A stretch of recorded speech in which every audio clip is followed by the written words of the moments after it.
Hello and welcome back to Magnetic Masculinity Podcast, where we provide men with practical tools and strategies to bridge the gap between achievement and fulfillment so that they can live their most magnetic lives. Today, we're talking about the vehicle of consciousness in relationships. And anybody listening, if you haven't heard any of our past episodes where we talk more in depth on what vehicle of consciousness is, we literally have separate episode for each of the pieces. So software is episode 17, battery or heart is 18, navigation system or emotions is episode 19, and body or engine, that's episode 20.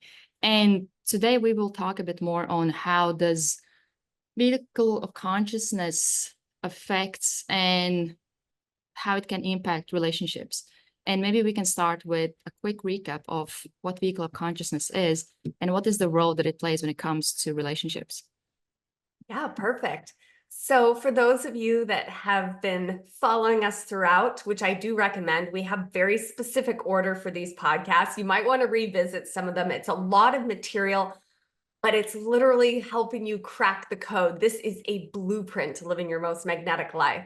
So have patience, take the time, and the metaphors I've created aren't right or wrong, the best or they are just merely a way for us to create metaphorical alignment so that you can more quickly diagnose and repair when something in your life is preventing you from experiencing your most magnetic self, where you have confidence, clarity, emotional mastery, vulnerability, skillful at relationships that are fun and fulfilling and connected and intimate, and more time in flow state, and you feel inspired and inspiring to others, and tap into that infinite energy that is available to all of us and become stress resilient and trigger proof. So that's where you are when you're magnetic.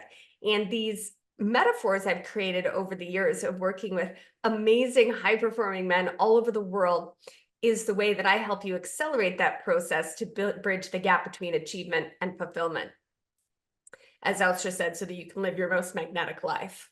So our vehicle of consciousness is one of the metaphors I use. So you are in your body.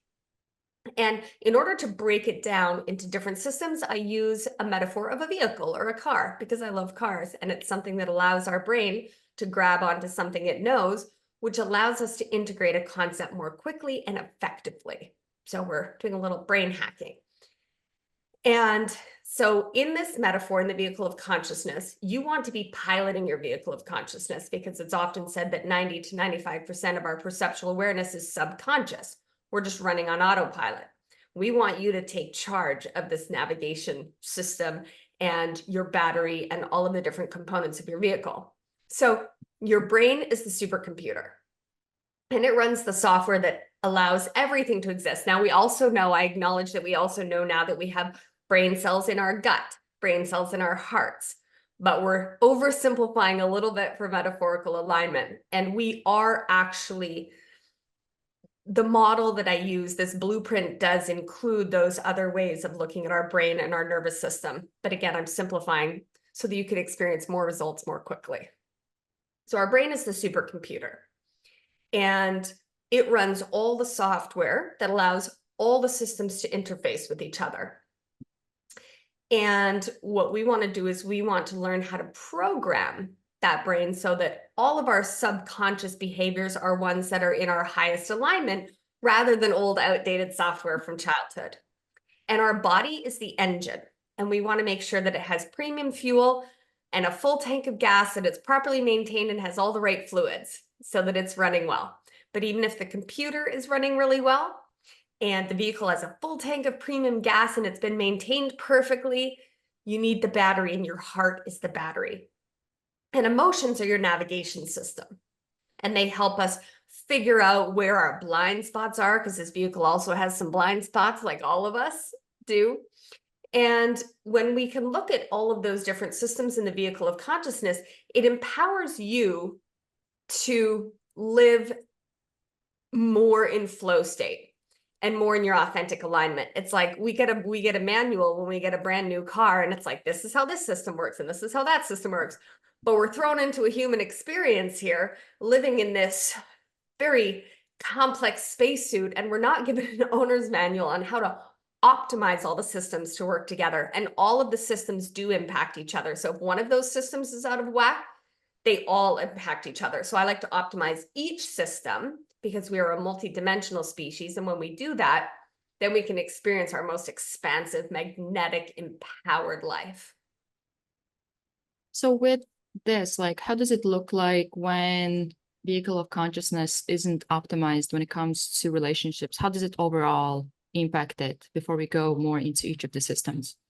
Well, it can impact it in a lot of different ways. Again, we would sort of look at the particular relationship and figure out which system was impacting it. So why don't I talk a little bit about how each system can impact relationships. So Okay.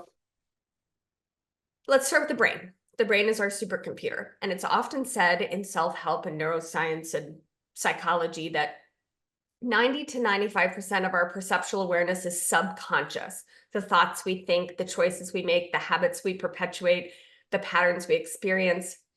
And a lot of that is software that was installed for us before the age of 7. So it may or may not be software that's actually aligned with your authentic self. And the thoughts we think over and over become beliefs. And beliefs become perceptual filters. So if you have a belief or a perceptual filter or software that I'm not good enough, or nobody appreciates me, or women are X, Y, or Z, or you can't trust people, or money is bad, or whatever that software is, that's going to play out in your relationship, because everything your partner does is going to come, you are going to perceive it through your perceptual filters, through your software. And your brain will always find evidence of what it believes.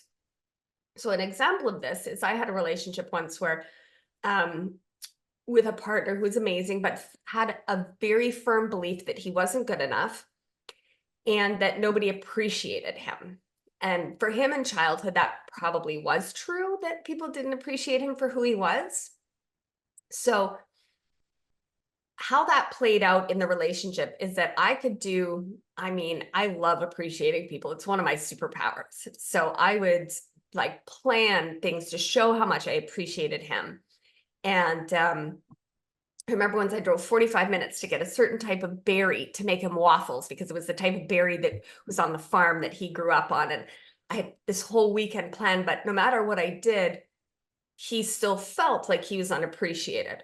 Or I had a client, here's another example. I had a client who's very smart, has a PhD, a doctorate in science, and had a belief that his wife didn't appreciate him. And when we delved into why, every day for 20 years, he would come home from work between 7 and 9 or 10 p.m. And his wife would have dinner waiting. She would have already made the kids dinner, ate dinner with them, gone to bed, or put them to bed. And then she would make another dinner and wait for him. But she never asked him about the people he worked with, and never asked him what happened at his job that day. So his perceptual filter, his software told him that she didn't appreciate him and that she didn't care about him because she didn't ask about his work. And when I said, well, did you ever tell her you want her to do that? And he's like, no, why would I? She should know. So he was expecting her to be a mind reader. But another way to look at that same scenario is, wow, my wife loves and appreciates me so much that when I get home, she has a whole nother dinner waiting for me and wants to sit down and spend time with me because she missed me so much all day. That's a very different story. That's software, right? That's a story, that's thoughts. It's a very different way to look at the same situation.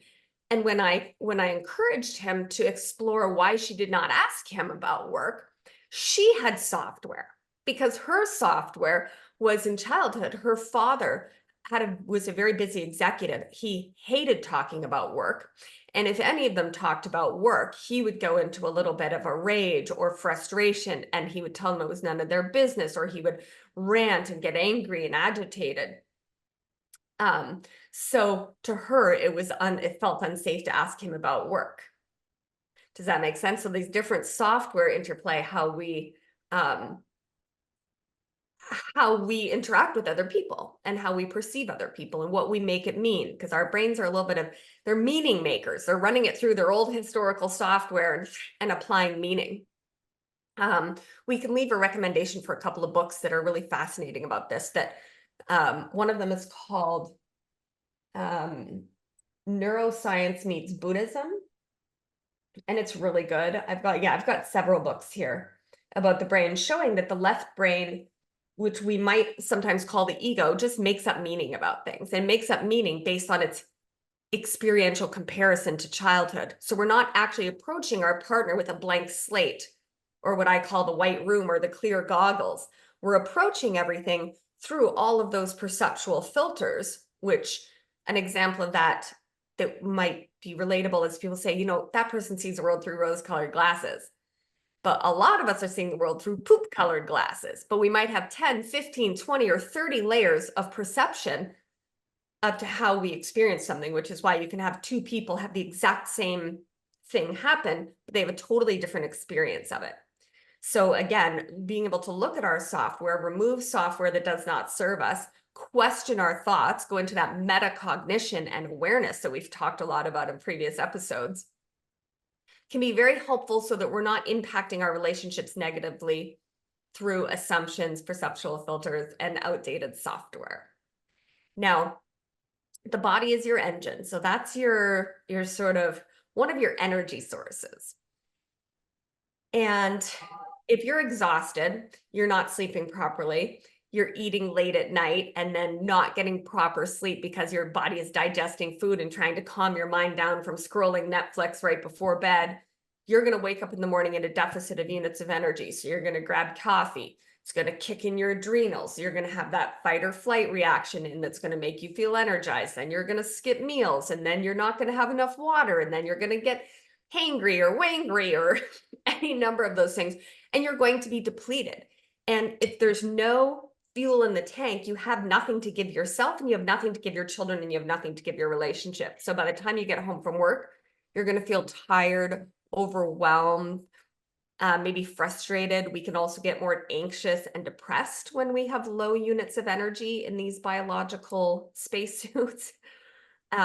So again, quantum physics taught us that we are made of energy. So if we have very low amount of energy or very high entropy or chaotic energy, it makes sense. Like if things aren't moving, we don't have that full tank of gas, that full account, then we're going to have less energy to spend on our relationships. It's going to be more like, I'm home. What do we have to do? Versus, I'm home. What do you want to do tonight? Let's go. I'm so excited. What are we going to, not that we have to be in a great mood all the time. I'm not saying that. All moods are valid. But just in general, having that more energy gives us more energy to spend on filling our own bucket and therefore filling the bucket of our partner. And then, of course, that's our supercomputer, our engine, and then the battery, the heart. And because we're living in the emotional dark ages, or we're currently evolving out of the emotional dark ages, it's very normal and common for a lot of us to have had a lot of wounding in our hearts. And especially men, because we've raised men to suck it up, be tough, don't be a sissy, be a provider, be this, be the best, whatever it is that each man has been programmed, whatever software they have. And because of our current cultural snapshot, which again, I would have a North American bias from my perspective that I'd like to acknowledge. But I'd say this is a fairly reasonable generalization that we're not as a species really deeply emotionally connecting to each other as much as we could. So the heart over time gets wounded. It feels like it's not good enough. It feels unsafe. Vulnerability feels like, feels just unsafe and unfamiliar. So we shut down that battery and we're not charging it. And when the battery's not charged, we're less likely to charge other people's battery.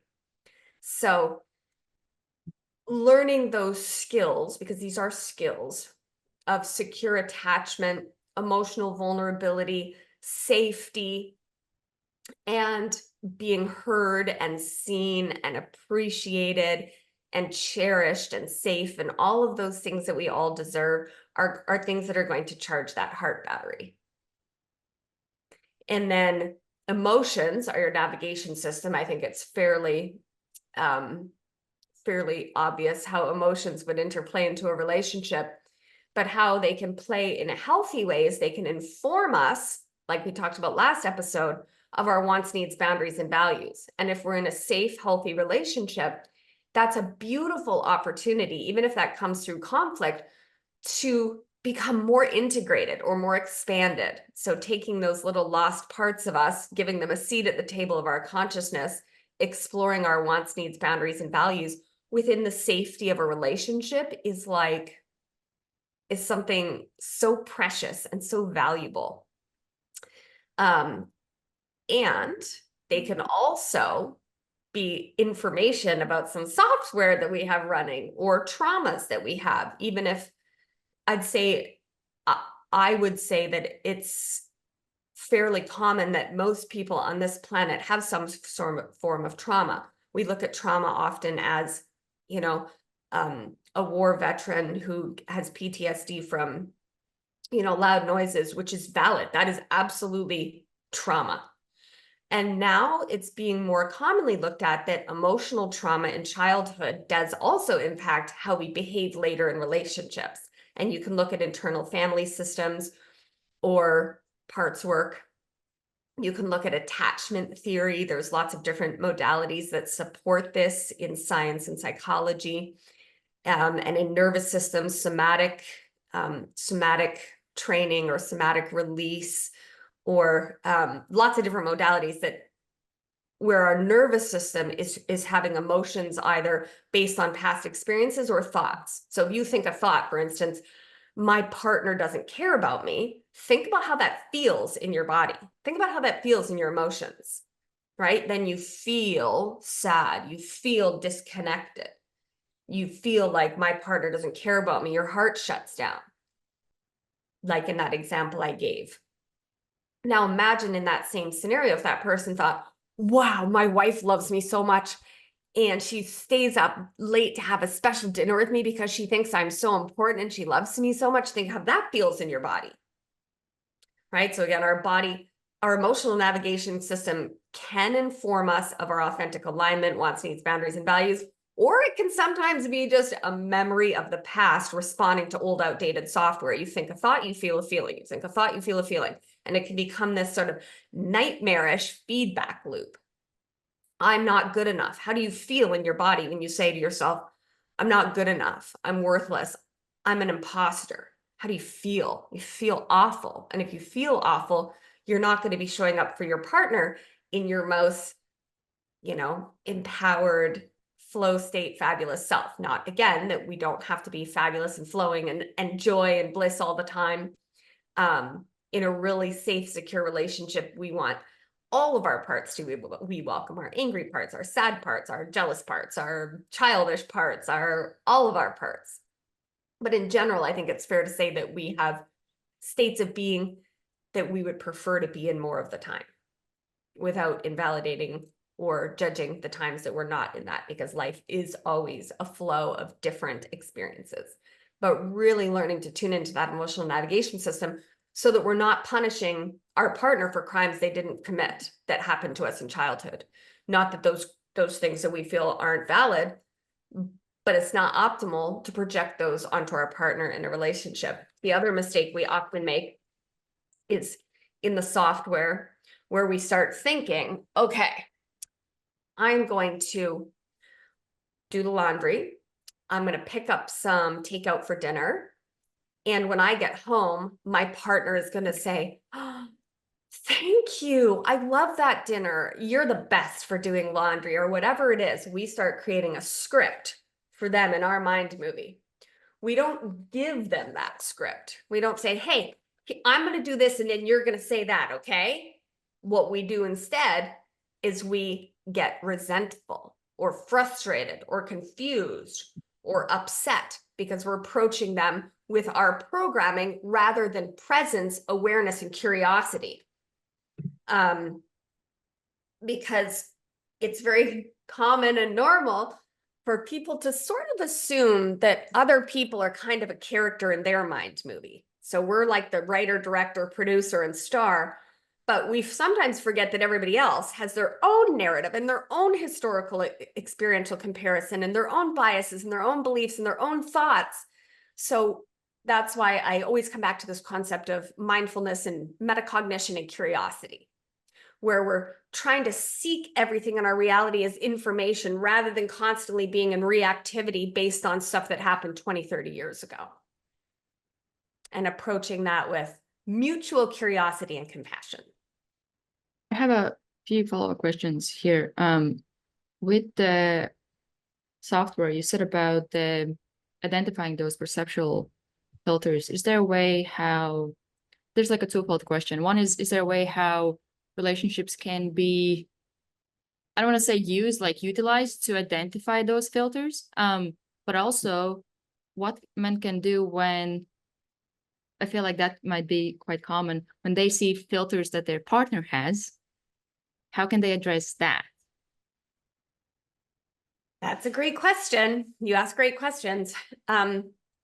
So first of all, like we talked about last week and the week before, doing some work on our own can be very helpful, but a lot of our wounds and traumas and software are relational because we are relational beings in childhood. We're like, oh, I can't look at that part of myself because that part is a sissy, or that part's too sensitive, or that part's too this, or not enough that, or whatever we're trying to fit in. These are all relational wounds. And again, love and belonging is the number one biological, neurological, scientifically inarguable need of the human species. But we confuse fitting in with love and belonging. So, for instance, I've spent years mostly on my own. I've taken periods where I've gone months without speaking to people. I've hit these deep samadhi states of connection to everyone and everything and total sobriety, been blissed out for long periods on end, trigger proof.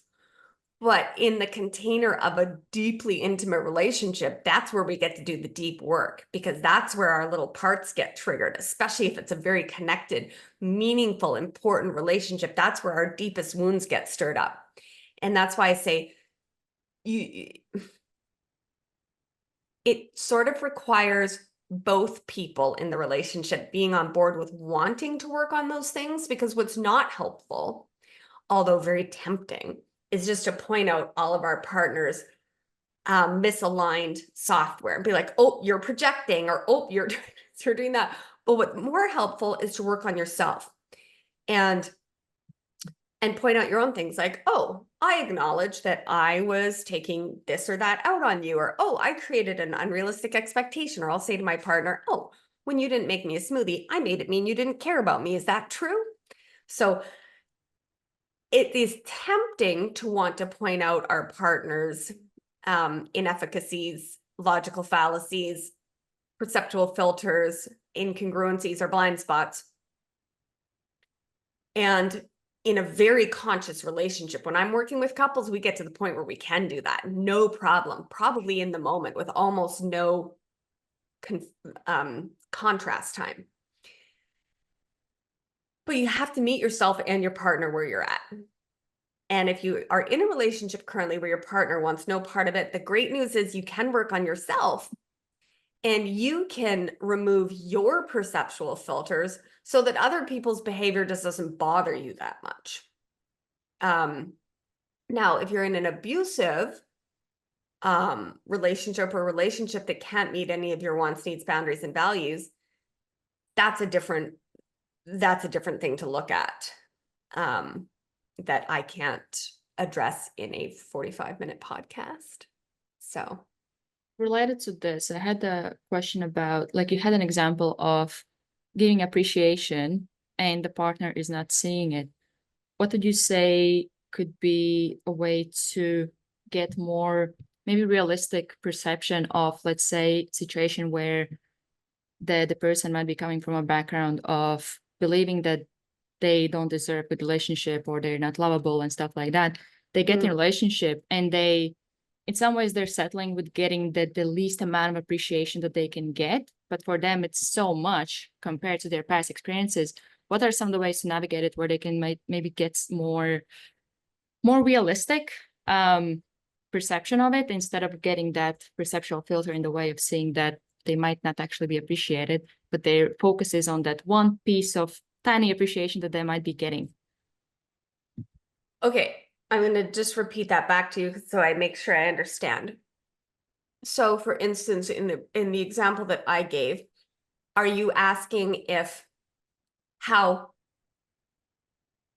my partner could have, are you talking about the person ignoring all of the appreciation and finding the one evidence of the unappreciation? Or are you asking how the person who does not normally receive it can start to focus on it? I wasn't quite sure. So the person who is used to not receiving it, now they focus on they might be in a relationship with somebody who actually doesn't give them that much appreciation, but they just focus on that little that they get, even though it might not be something that they deserve or they would authentically want to get, like that amount. Okay, so are you asking, so say that I'm in a relationship that I get very little appreciation, and what do I do about that? Yeah, and the person has filter where they see it as a lot of appreciation because they're used to getting none of it. Okay, like you're on a desert, starving, somebody gives you a little moldy cracker, and you're like, oh, that's amazing. Thank you for the little cracker. Okay, well, that's a very emotionally unhealthy relationship, which it's okay. There's no judgment in that. It's looking at, oh, we're in an emotionally unhealthy relationship. That means that we both have suboptimal software. How is that person going to recognize that, though? That's a different question. If it feels like a lot to them, like if they're used to a horrific environment and then they get slightly less horrific or little dribblings of it, that's a very different question. That's how do you identify that you're in an abusive relationship, maybe emotionally, or an emotionally neglectful relationship, or maybe your partner has a very avoidant attachment style. Or maybe your partner, I had a partner once who felt very stingy with positive feedback. So I pointed out at one point, I was like, I haven't had a compliment for a year. And then when he would give me like a tiny little dribble of something, I'd be like, oh, thank you. But when I really delved into it, I realized that he felt that he wasn't worthy of all the compliments and feedback I gave him. So people almost become stingy with it. So it's not a judgment. We could slap all kinds of labels on that, which can sometimes be helpful. But to me, I look at everything as information. So you could try first asking yourself, am I giving a lot of appreciation and admiration and adoration? Because it might be that I'm stingy too. If I'm not used to getting it, I might not be used to giving it. So am I filling their bucket? Am I having a conversation with them? You could also say like, hey, like I'll tell my partner, I need you to tell me I'm pretty today. Do I look pretty? Or, hey, I don't want you to give me 5 more pieces of appreciation for putting the duvet cover on the duvet because I don't like that job. And I need you to have a little party for me right now. I need some clapping and I'm going to need a kiss. And we make a big joke out of it. We're like, hey. So you would want to look at, are you giving a lot of what you want to receive? And if you're not, are you in a safe relationship? You wouldn't want to approach your partner and say, you hardly give me any positive feedback. You would want to go to your partner and say, do you know what I would really love? Would it be okay? I think it would feel really amazing if, or I feel really loved, or I feel really safe, and I feel really seen when you do X, Y, or Z. Those are some of my favorite things. Would it be okay if we did more of that? And what can I do that makes you feel amazing? Tell me what things I do that make you feel the best. What did you like most about me when we met? You can have conversations like that. Or you can hire a relationship coach or a therapist or somebody if you're not skillful enough as a couple yet to navigate those conversations with just the two of you. Does that answer your question? Oh yeah, definitely. And also with what you said about accepting them as they are, what What are some of the barriers that you have identified men might have when it comes to accepting their partner as they are and meeting where they're at? What are some of the sort of the Barriers. barriers? Expectations, taking things personally. We're kind of a self-centered species, so we think a lot about how things impact us, or we take our partner's behaviors very personally. And it's like, why are you angry? Rather than, oh, why are you angry? And also because men have been raised, again, I'm generalizing, I know, but in general, a lot of men statistically have been raised without fully being fully taught how to embrace the full spectrum of their emotions and keeping that emotional navigation system online and how to charge that heart battery and create those deep connections. It's, I think, more that they're confused by them. Or when we can't accept our own emotions, it's harder to accept our partner's emotions. So men who can't understand or allow or appreciate their own full spectrum of emotions are more likely to avoid them in others, especially their partners. So there's lots of barriers to accepting people as they are. We're all constantly, again, writing that script of like, okay, here's my role. Here's the role that this partner is going to play. And then we're like, wait a minute.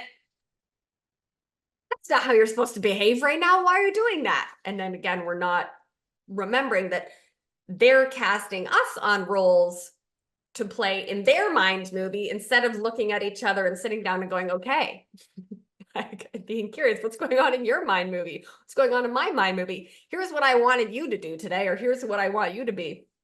And it's also about, part of it, I think, would be a projection. And what I mean by that is, if we don't fully accept a lot of parts of ourselves, we're going to be less likely to fully accept a lot of parts of other people. Same as people who are very dishonest are constantly accusing everybody else of dishonesty, or people who are who participate in infidelity are often suspicious that their partner is going to be, have infidelity, or if a partner is very sneaky, they're going to be very suspicious that the other person is very sneaky, or, there's a lot of things that are projections. What's never helpful with projections is going, you're projecting. That's not helpful. It's remembering that everybody wants love and admiration and appreciation and acceptance. And we want to start celebrating those things in each other instead of being like, look, you're wrong, you're bad, because that's adding to the shame that's causing the behavior in the first place. So we want to take that part from our partner and ourselves and look at it and go, okay, you're here, you're valid.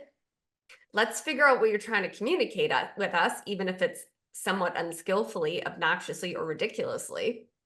Because accepting something is an easier way to get to the core of it and get to the heart. So again, that we're talking heart to heart instead of part to part. And part of acceptance is accepting that some things need changing. So it's not, but it's, you don't change things from force and judgment and pointing out, and it just doesn't work. It's very common. I've tried it. Definitely in relationships. I've had people try it on me. I know it doesn't work well. It doesn't work as well as acceptance, curiosity, compassion, and sort of that safety to feel like all parts of you are welcome. And I think that men really deserve that too. Men should be accepted when they're angry, as long as they're not taking that does not mean we take our anger out on people or abuse or hurt other people. But if men are upset or sad or stressed or whatever it is, and they come home and they're expected to be this or be that, and sometimes they just want to be held and be told everything's going to be okay, or whatever we need, we want to give others the acceptance that we want to receive in return, which is hard but important. Simple but not easy, but you have to do it if you want to be really successful in relationships. And then I also have a follow-up question on the body. So you mentioned that it's okay to feel bad emotions or not always be in really good mood or really high energy. What are some of the ways that men listening can distinguish that their body needs some better fuel or they need some rest or recovery versus they are feeling bad? Like, what are some of the ways that they can distinguish which one it actually is? That is a great question. So again, at least having this vehicle of consciousness metaphor gives you the ability to at least start looking at which system needs optimization. And one of the things we can do first is say, am I tired? Am I depleted? And it's okay. We're not meant to be blooming all the time. Think of a flower. It's not always like, here I am blooming. It's like, I'm blooming.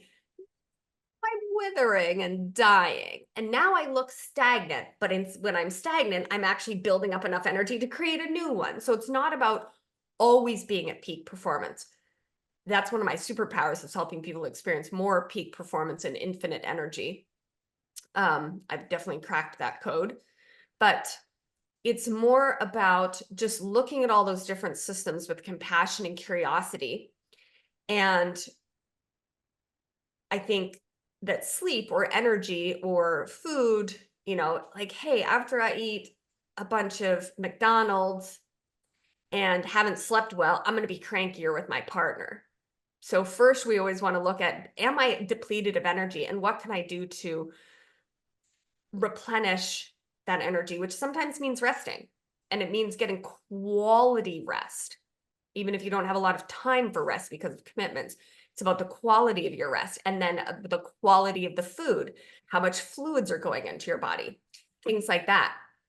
And I do have trigger protocols and things like that I give to my one-to-one clients and my couples that I work with, that allow them to sort of work through these questions together and be curious about each other and be curious and supportive of each other in that sort of collaborative environment. But if you're on your own or you're single, then you can also go through those trigger protocols on your own.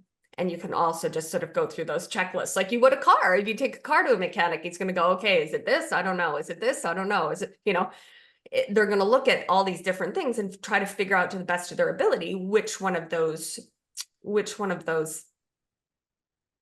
systems in the car it's caused the check engine light to go on. But at least these models empower us to start asking those questions in a logical way, if that makes sense. I also have a follow-up question on heart. What did you say to men who might not be used to receiving love, or they don't know what it looks or feels like? And to some of them, it might even be triggering to experience that. Like, what would you say to men that have or are experiencing that? I would remind them that what is unfamiliar to us is uncomfortable, and to expect that. And then when it happens, we go, oh yeah, this is uncomfortable because it's unfamiliar, and I'm excited to make this familiar. So then we understand that in our bodies. It might be a good time to revisit a story I think I've shared in a previous episode of a young girl that I almost adopted at 17 years old. And in her life, she'd had just, I'm not even going to go into the horrors of her life, but her life was pretty horrific. And the brain prioritizes what is familiar to it, not what is in our highest good. And when I'm talking about training the brain and mastering the mind, this is a story that I sometimes use because it just illustrates the extreme version of how important this is to understand about how our software impacts us and how the brain seeks what is familiar. It's an algorithm. It wants familiarity. And to her, it was so unfamiliar and uncomfortable to feel seen, heard, appreciated. We were going to give her own bedroom. I took her to buy her first pair of shoes that were just for her, that weren't like some hand-me-down through some social system. And all of those things felt so unfamiliar to her. And she had been, had some pretty horrific experiences living on her own as a young teenager. Had been into addiction. She'd been sober for 11 months. And the day she was supposed to move in with me, which had taken like a year or two of really a lot of work and a lot of legalities and all of these things in her support network. She was living in a home for severely humans who were struggling a lot. The day she was supposed to move in, she hopped on a bus, went downtown, went back to her pimp, and did drugs. Because to her, feeling loved felt so unfamiliar and so unsafe. And I share that example because that to me was just this perfect illustration of how just I had read it, I knew it intellectually, but just how much we will prioritize what is familiar to us rather than what's the most fun for us. And I think if we know that and we have that awareness and we have that sort of language of like, hey, this is unfamiliar to me, so it feels a little scary. But it's going to be really fun when my new baseline is just receiving and being adored and admired and appreciated and accepted and all of those things that we absolutely deserve. And with emotions as navigation system, you said that it's viable to explore one's boundaries and values within safety of relationship. Can you describe what does that safety look like, feel like, so that men listening can identify or even like try to create that? That's probably more than we could do in the last bit of one episode. First, you just want to have a conversation with your partner. There are a few books that I could recommend. So if you remind me after this episode, I'll list a couple of books that I think could be very helpful that I recommend for clients that sort of give you processes and protocols like I do when I work with couples. That first, both people have to want to do this and both people have to understand what's happening so that over time, you're not going to get it perfect. You're going to screw up a lot. But over time, you can apply the trigger protocol together, or you can celebrate being triggered, and you can start to disentangle the perceptual filters and the expectations and the old software and the emotions being a record of the past. You can start to disentangle that from your authentic wants, needs, boundaries, and values, and to create more connection. But again, if you're not in a safe relationship to do that, or your partner invalidates your feelings, then you're probably better to work on some of those things independently. And that's something that I just can't, without knowing the couple and having a conversation with them, I can't make a recommendation one way or the other. But they could work with me, they could work with a different coach, they could work with a therapist who specializes in maybe internal family systems or attachment theory. And it also depends how much trauma each partner has in their history. So how much of that programming is suboptimal. All right, so that's vehicle of consciousness in relationships. Anything you want to add? No, I just want to remind people we're just creating these metaphors and we're applying them to real life situations like relationships, because relationships can be one of the most fun experiences while we're here on this planet as humans. And they can also be the largest catalyst for growth. You want to know where your blind spots are? You want to grow, you want to evolve, you want to boss up into your most expanded self. Get in a deeply intimate relationship. You'll know where all your sticky spots are. You'll know where all your festering wounds are. But again, if we don't know, if we don't have these models, instead of like, I'll leave you with this example. Now, somebody can be abusive to us. That's different. I'm not saying that.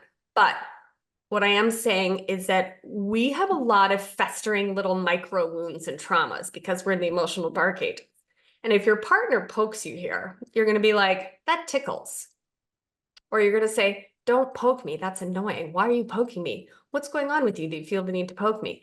But if your partner pokes you here or even gently grazes you, and you have a giant festering infected wound under there, you're going to go, oh, you hurt me. Instead of, oh, how wonderful. Now I'm aware that there's a, what weakness is this here to guide me to strengthen? This is a wonderful opportunity to become more integrated, to become more stress resilient, more trigger proof, not by avoiding those things like most of us do, not by blaming them or projecting them onto others or deflecting them onto others like most of us do, all of which I've done, but more from a place of, oh, if I don't have wounds here, it's not going to be as excruciating.